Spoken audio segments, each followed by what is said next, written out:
They told me when I came to Islam, somebody who's not Muslim, he told me, you don't want to get in that. They're going to cut you up. When you go in, you have to be circumcised.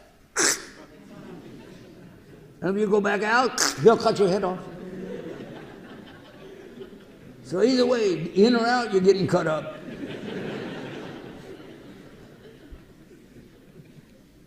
Pretty scary religion. Thank you for asking me about my religion.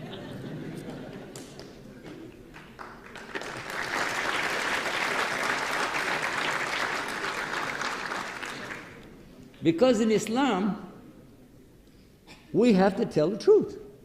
And if we don't know, we have to say, I don't know. But the evidence is clear. And if I lie, I'm going to hell and I don't want that. So this is what you can rely on. If you got a real Muslim in front of you, you're going to get the real story. Or else you'll say, I don't know, let's go ask the sheikh and find out. But let's ask this way. Instead of saying why, let's say does. Does Islam order me to chop off hands, beat people up, and you forgot one, cut off heads? What happened? You forgot that one? You had room on the paper, you should have put that one on there. Cut off the head, cut off the head.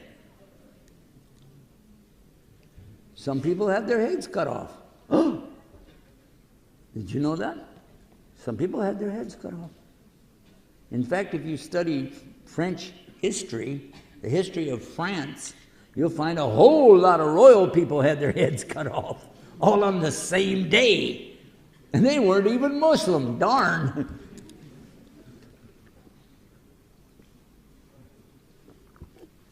What does Islam teach us?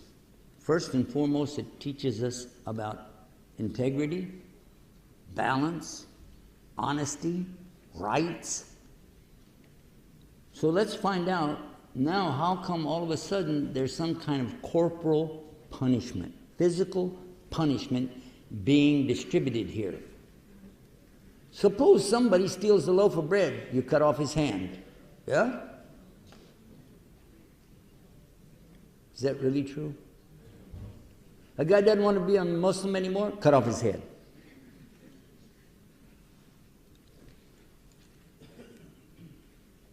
I've really heard that. So I went to the one who brought me to Islam and I asked him, I wasn't Muslim yet. I asked him, I heard something about cutting off people's heads and stuff. And at that time, it was 1991, there was an article in one of the religious journals, Christian journal, talking about Islam and somebody's getting their head cut off. And it was in Egypt. And I said, oh my God. So I showed him this. I said, what do you say about that? He said, well, if you notice, it didn't say that it happened. It said that most likely this is going to happen. So it's not a fact. This is an allegation being levied at Islam by somebody who is in another religion. I said, well, okay, that's fair. But what would you do if a person wants to leave Islam? He said, well, what they really do in Egypt is they will sit with the person and talk to them about it and find out what is it that you didn't like. What is it that you don't believe in? What's the problem? If you just said, well, in Islam you have to believe in Jesus. Well, in Christianity you have to believe in Jesus too. So what's the problem? And step by step, they would go with him. And he said that even then, Egypt doesn't chop people's heads off for leaving Islam. Some people take the law into their own hands. But I found it to be true both ways. If somebody converted from being a Christian in Egypt to become a Muslim in Egypt, they could also be killed by their own relatives out of animosity that's coming from tradition and culture. You just ruined our whole family, you did this, you did that. So that doesn't mean Islam or Christianity did it. It means that people took the law into their own hands. But when it comes to this subject, let's take one that's a little bit more, I think, applicable, is the discussion about why cut off the hand of a thief. Why? Who would be worried about that? Are you really worried that somebody's going to cut off your hand? Because if you are, then what kind of living are you making? What are you doing for a living that scares you? And who are the people going to speak the loudest about this kind of thing? Huh? Who? Lawyers and politicians. And we don't have this in Islam, but if they said they would cut off your tongue if you lied, then all the journalists would hate Islam immediately. You follow that? So it's the one who does these things that's going to be more afraid than anybody else. But if you're not a thief, how many of you think it's nice to have a thief in your family? Huh? Have you had any of your relatives steal something from you? Well, in America, it happens all the time. When people use drugs, they lose their connection with anything else. They don't care about anything else anymore. And they need the drug more than anything, and they will do anything to anybody to get the money for the drug. They will do it. And that's known. So how many thieves do you think we have in America? Every day, stealing and stealing and stealing and stealing and stealing to fight this problem they have inside of themselves, needing that drug. And the more drug they take, the more they have to have the next day, till they kill themselves or go insane.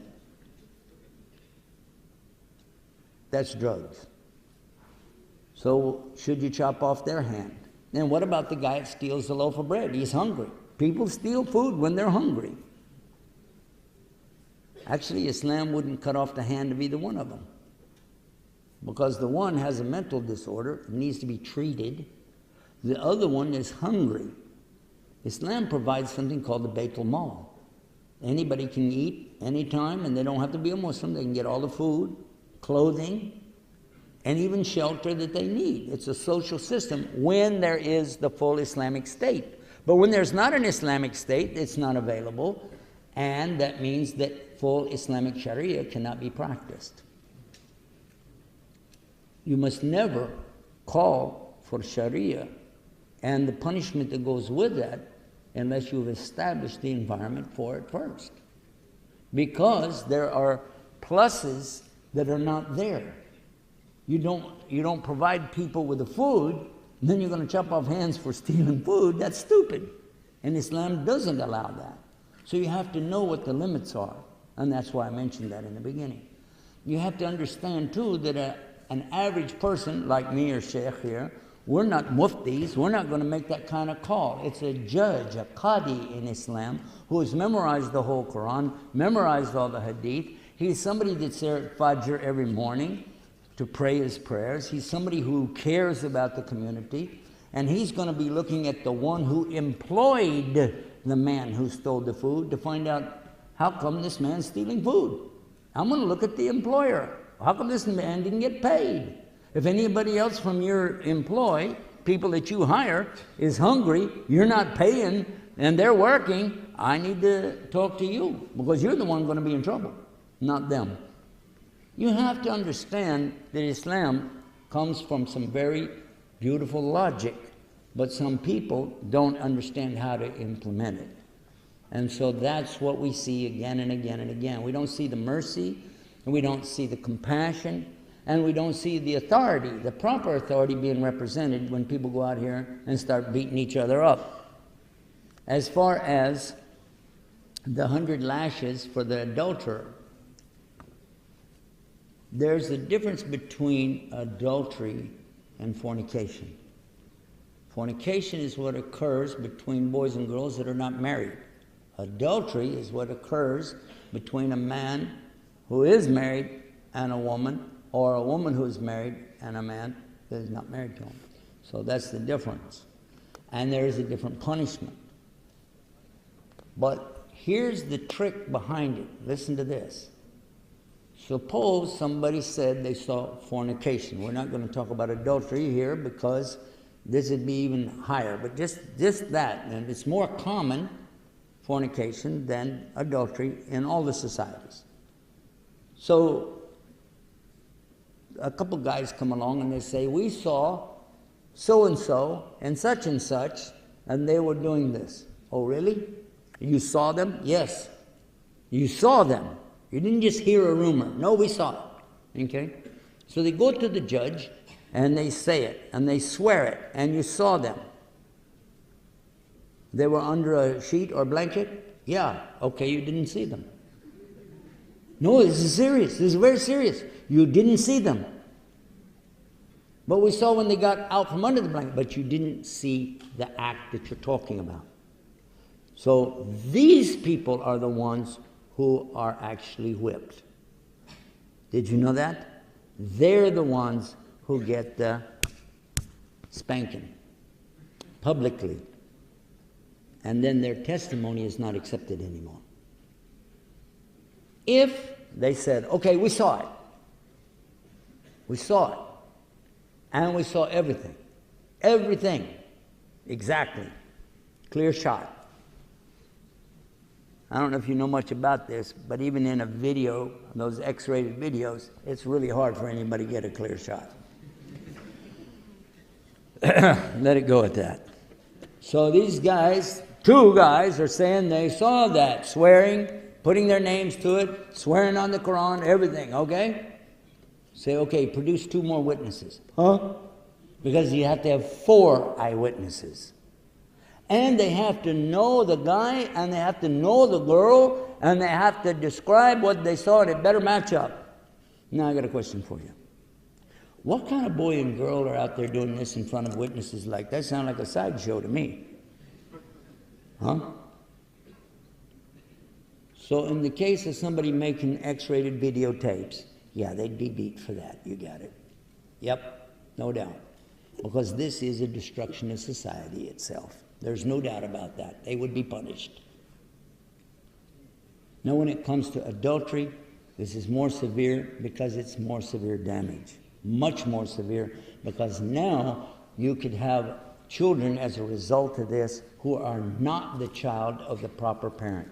And this is a big problem, a big issue in inheritance, being raised up, bloodline, getting married to somebody and then finding, oh, that was your own half-sister, something like that. So those things are stronger because the crime is stronger. And by the way, how many of the ladies are married right now? Just raise your hand. Just you're married. Yeah?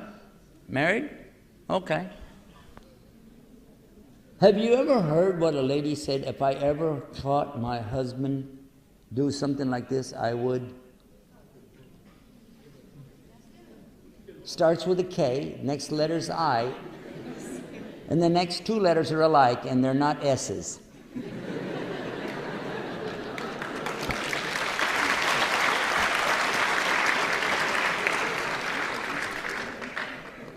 And in Islam, she does not have the right to kill him. That's spelled out in Surah An-Nur, I think, yeah. Because it says clearly that if he brings evidence against his own wife, and she says no, and he says yes, she says no, yes, no, and they're swearing on the day of judgment, I'm saying the truth, even if I go to hell, I'm saying, I'm saying the truth. Then that's sufficient. No more. Court's not involved. So even the testimony of a spouse claiming they saw it is not enough to bring about the court's punishment, but Allah's punishment for sure going to be on them. So stop and think before you say that kind of stuff. And realize that the courts that we have set up today are far worse, because human beings have a tendency to put their own feelings on a situation, and they will overly punish some man or some woman because of their own feeling and emotion, but they'll let somebody else walk for the exact same crime simply because of some reshwa going on or worse.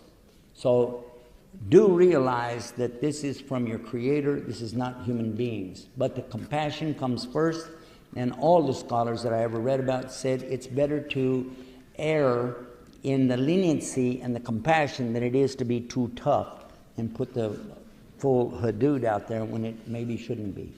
So consider that before you come attacking Islam, and realize that it's for the betterment of the whole society. All of us are benefiting from the laws of Islam, not laws of human beings.